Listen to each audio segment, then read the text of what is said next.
Today on Monkey Life. 10 new ugly monkeys are given a new home. A lot of hard work has gone in to make these 10 stump-tails a good retirement home. A worrying operation for chimp Athena. Something's poked in the eye and it's showing no signs of healing, and she's doing this all the time. And a sticky surprise for Hananya's gang.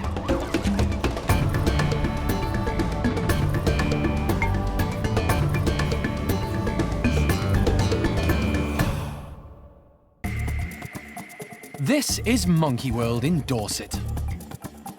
It's home to more than 240 monkeys and apes and is the largest sanctuary of its kind on the planet. Dr. Alison Cronin and her team dedicate their lives to rescuing and rehabilitating primates from all over the world. They're all going to have a chance to live proper lives again. Perfect.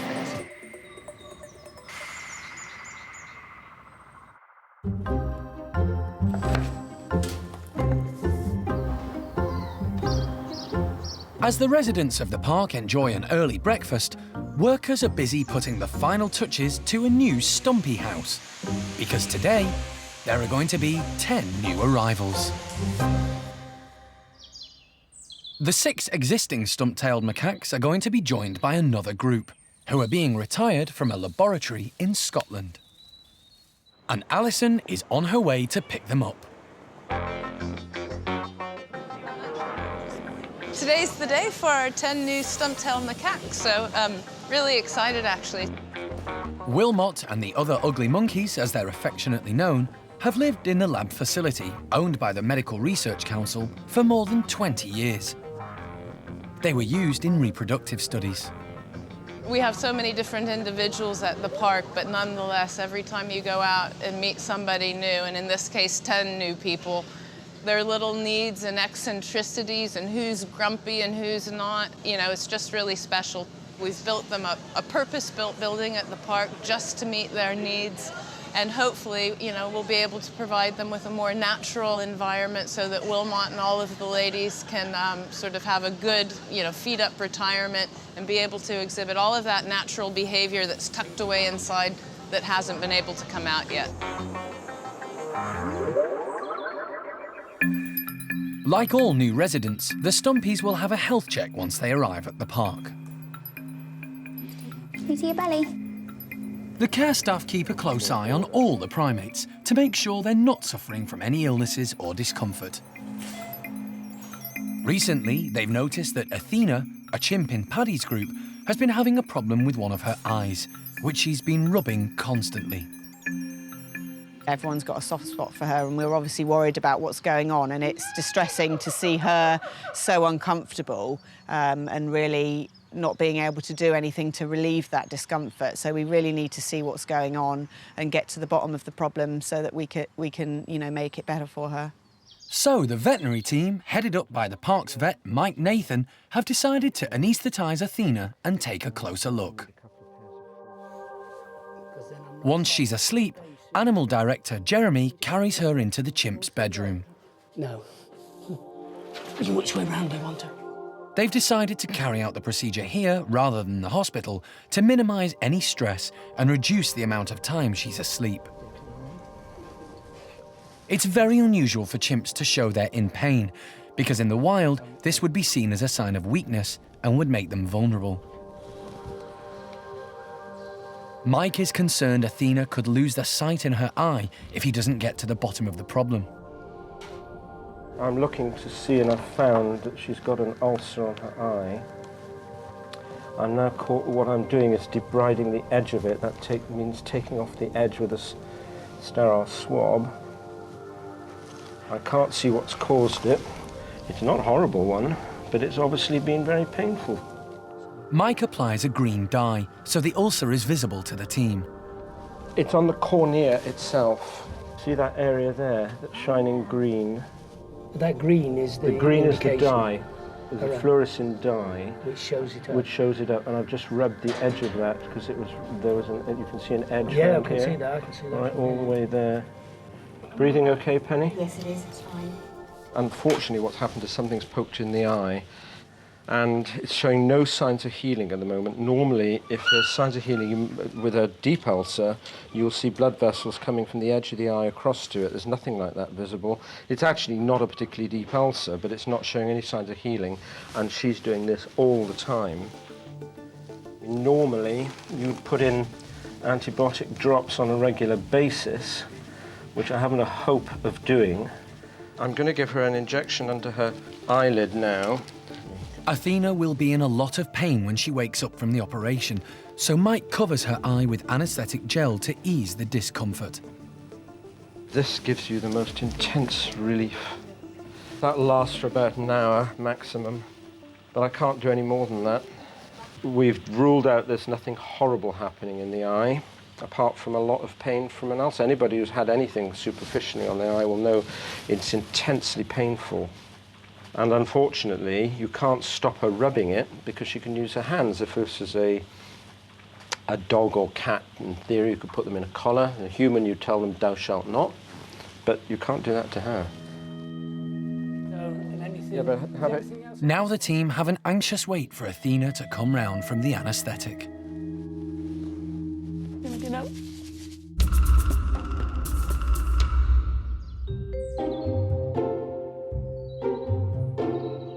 As well as regular health checks, staff are keen to make sure all the primates eat well and have a balanced diet.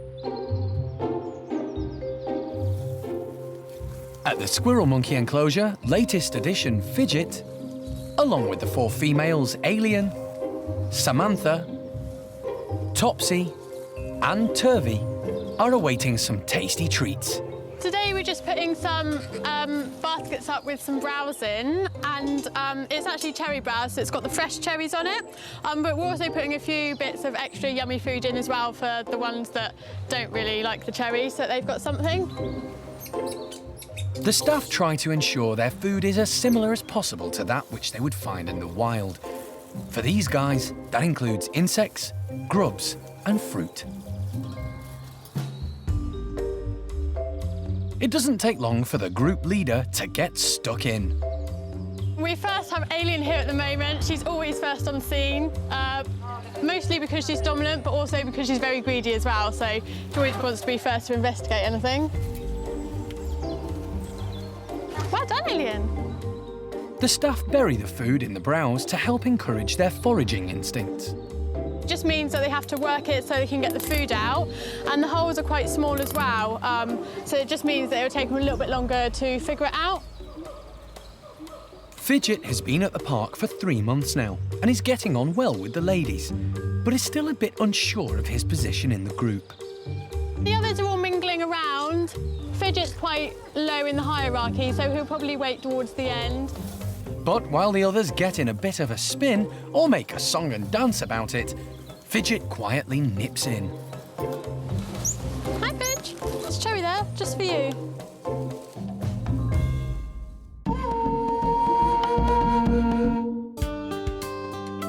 Alison has arrived at the lab in Scotland, where the stumpies are being carefully packed into travelling crates for their journey back to the park. The guys are starting to box them up, so we've already got 3 or 4 ladies into the boxes. They'll be transported by van to Edinburgh Airport and then loaded onto a flight to Southampton.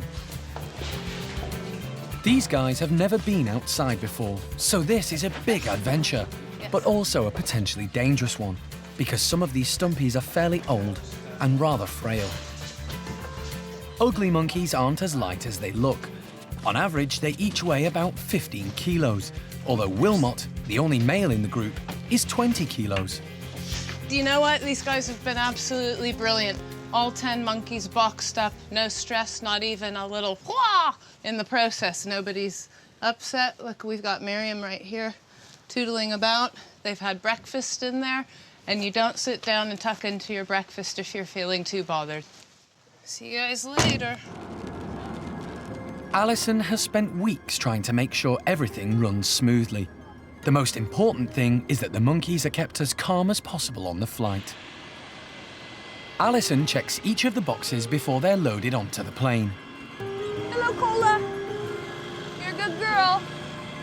So everybody's really fantastic. I'm really surprised, just done a quick survey around, and even with all of the noise, they're all just sitting and actually up towards the front, looking back at you. I think we just have to get passenger bags loaded on, then the monkeys go on so that they're the first off.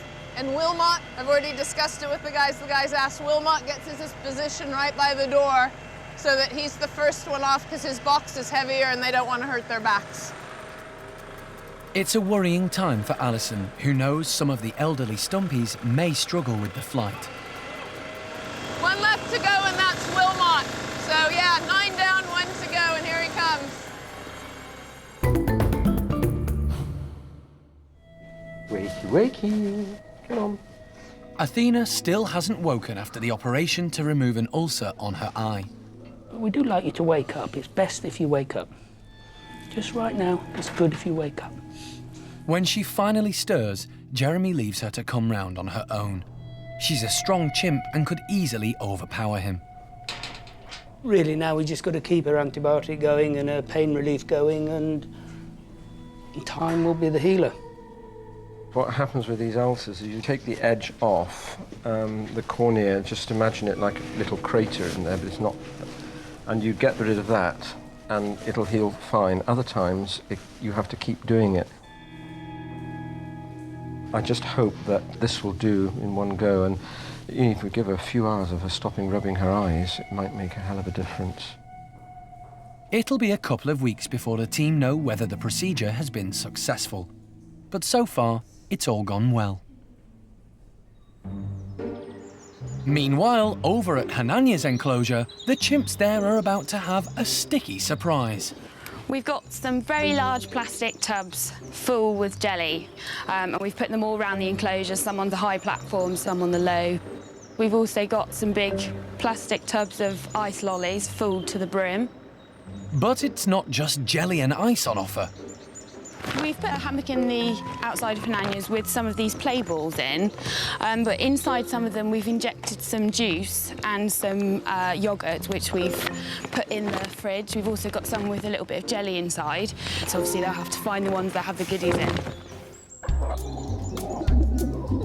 First out is Simon, who heads straight for a large bucket of jelly. Leader Hananya can't decide whether to eat it or sit in it. But it's his stomach that wins the day.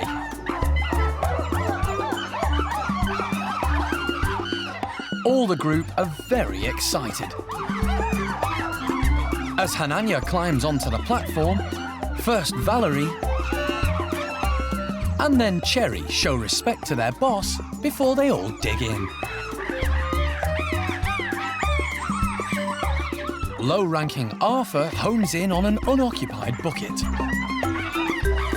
but keeps an eye out in case one of the higher rankers decide they want it.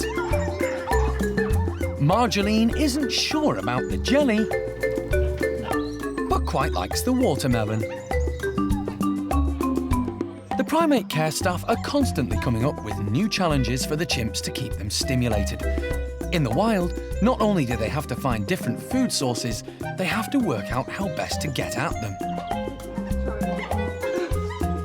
So, although this is a nice treat for the group, there is a purpose to it. Shamak is finding it difficult to get to the melons, but he's a clever chimp and knows he has to break the ice. His perseverance eventually pays off, and he grabs the whole haul for himself. Cookie is really using her brains. Instead of getting all sticky, she makes herself a spoon out of the pineapple leaves.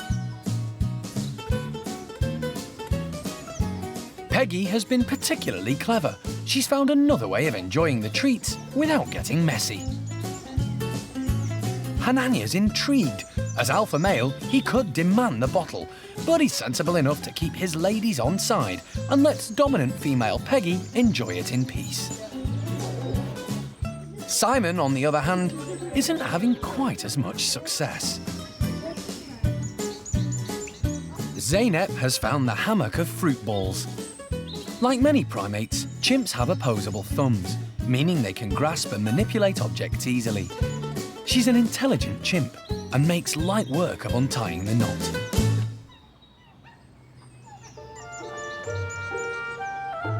It's been quite a day. And with all the jelly and fruit gone, Simon and the others decide it's time for a bit of shut-eye.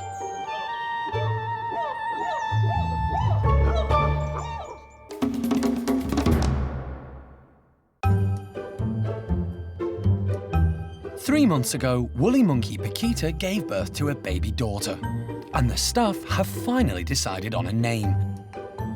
They couldn't choose one immediately because they weren't sure what sex the baby was, and they also wanted to get to know her personality.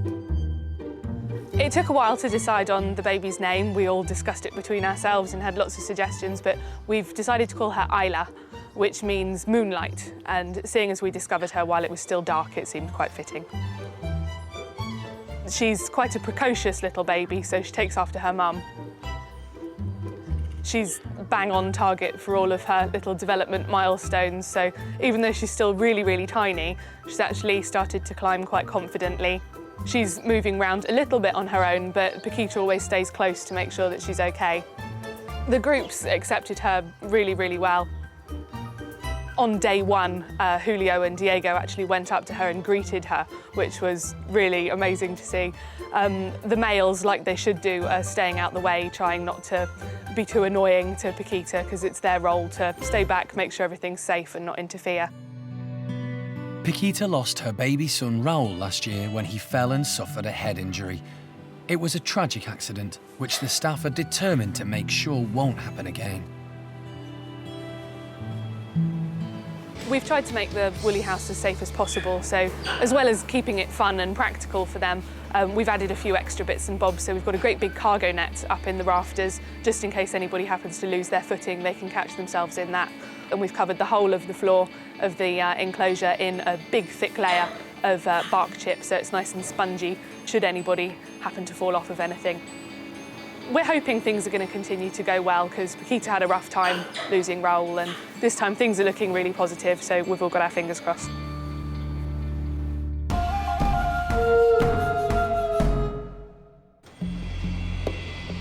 Alison and the stump-tailed macaques have landed at Southampton Airport.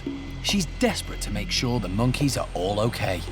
Can I just have a look over your shoulder, mate? Yeah, fantastic. All of the boxes are in perfect nick. Smells a bit macaque in there, but yeah, we're good. The crates are carefully loaded into a van for the last leg of the journey to the park. This part of the operation can't be rushed, as the stumpies need to be kept as calm as possible. It's off down to the new life. So it'll be good to get them settled into the park and everybody to bed, but they're looking fantastic.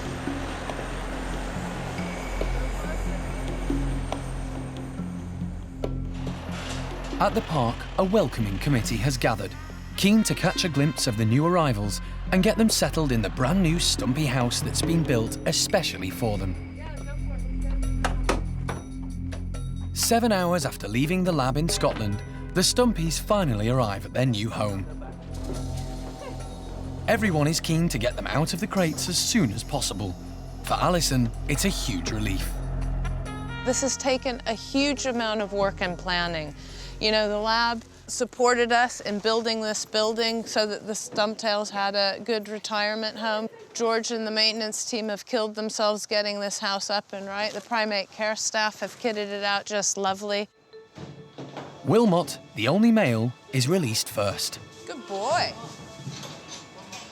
It's okay, take it easy, mate. Closely followed by the 9 ladies.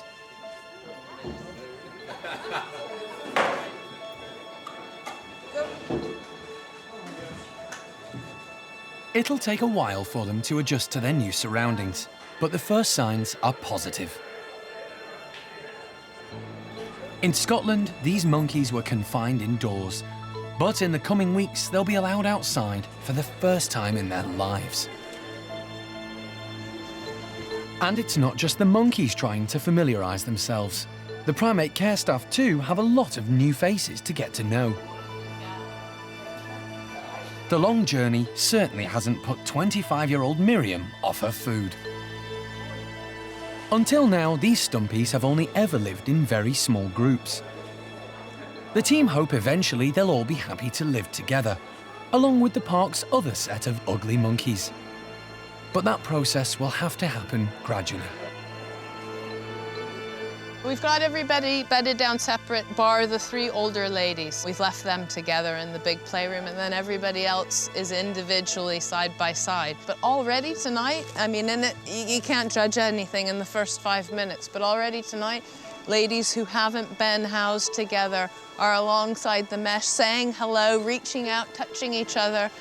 It's all good signs so far. The macaques were looked after by a veterinary team in Scotland. But only time will tell what effect years of living in the confines of a medical research facility will have had on these monkeys. It's been a huge success, and I'm just over the moon and really proud of everybody here. And the stumpies, of course, they're just fantastic. We all love them to bits, you know. Ugly and proud. Next time on Monkey Life, the stumpy ladies vie for position of top dog. It looks sort of bad when one individual gets chased down and grabbed, but then just as quickly somebody else will jump in and have a go at the aggressor. And there's excitement at the park as 2 new arrivals head in from Switzerland. As of this year, there's only 47 woolly monkeys left in the breeding programme. Another 2 joining the fold is a brilliant event for us.